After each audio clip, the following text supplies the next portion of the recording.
A $200 billion titan vanished almost overnight. Welcome to Disexplainer. We are skipping the slow build-up today because you have to see this. 85%.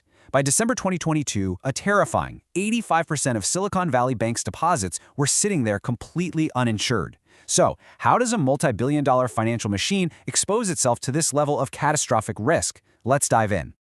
Act 1. The Ultimate Tech Bank. You see, SVB wasn't just a normal bank. They were literally the lungs of the startup world. When traditional banks didn't really get tech, SVB took the risk. They partnered up with early innovators like Cisco and Stripe, locking in these top-tier venture networks like Sequoia. By 2015, they were banking a staggering 65% of all U.S. startups. That is absolute market dominance. Now, what's wild here is the sheer velocity of their growth. Look at these numbers. Between 2018 and 2021, they basically quadrupled their assets, surging past $211 billion. Venture capital was flowing like a river straight into SVB's vaults. But here's the suspenseful part. Every single second they grew larger, they were unknowingly building a massive trap. And man, they projected an illusion of absolute invincibility. Literally just weeks before disaster struck, Forbes named SVB one of America's best banks, and they were boasting this massive 13.8% return on equity. On paper, untouchable. In reality, a total house of cards. Act 2. The unseen fatal flaw. So here's where the powder keg was sitting, their deposits. SVB was hoovering up billions in venture capital cash, and since startups have massive payrolls, their accounts totally dwarfed that standard $250,000 FDIC limit. This left a huge chunk, 85% of all deposits, completely uninsured, meaning if a panic hit, there was absolutely zero safety net. Now, to actually make a profit on all that cash, SVB parked tens of billions of it into conservative, long-term treasury bonds. And right here lies the fundamental, lethal mismatch. Their assets were locked up in long-term government bonds, but their liabilities, those were the immediate daily cash needs of their tech clients. Honestly, it's a great strategy, right up until your clients need their money today. Act 3. The Ticking Time Bomb. Then, the market turned, and this deadly chain reaction kicked off. Step 1. The tech sector cools down, forcing startups to burn through their cash and withdraw it way faster. Step 2. The Federal Reserve aggressively hikes interest rates to fight inflation. And Step 3. The kicker. Those rate hikes caused the value of SVB's older, long-term bonds to absolutely plummet. Startups were demanding cash, but SVB's money was tied up in bonds that were suddenly worth just a fraction of what they paid for them. Because of this, by the end of December 2022, SVB's yield-chasing strategy had racked up unrealized losses exceeding a staggering $15 billion. I mean, let that sink in for a second.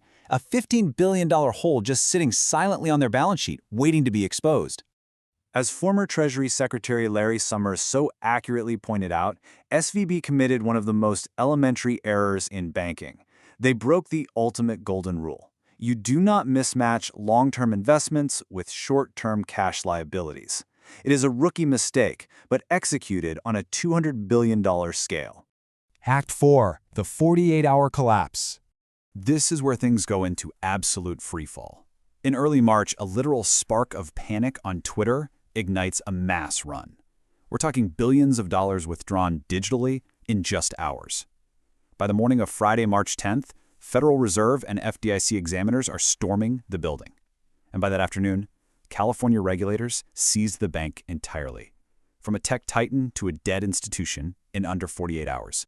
The cash evaporated so incredibly fast that state officials had absolutely no choice. Citing inadequate liquidity and insolvency, they locked the doors, executing what was the second largest bank failure in U.S. history at the time. Imagine being one of those thousands of founders heading into the weekend terrified, wondering if you could even make payroll on Monday or if everything you built was just gone. Act 5. The Global Shockwave. The aftermath was just a frantic scramble. The parent company files for Chapter 11. Over in the UK, thousands of tech firms stared down bankruptcy until HSBC swooped in and bought SVB's British branch for exactly £1 single pound. Think about that, £1. Back in the States, First Citizens Bank scooped up $119 billion in deposits at a massive discount. But maybe the most stunning result of the whole shebang, the Federal Reserve was forced into a highly public self-critique, straight up admitting they missed the warning signs entirely. Which brings us to the ultimate, chilling question at the end of this explainer. If the supposedly invincible lungs of the startup world can completely evaporate in 48 hours over an elementary banking error, just how safe is the global banking system? If it only took a few panicked tweets and a smartphone app to topple a $200 billion titan, what hidden cracks are sitting in the foundation of your bank right now? Think about that.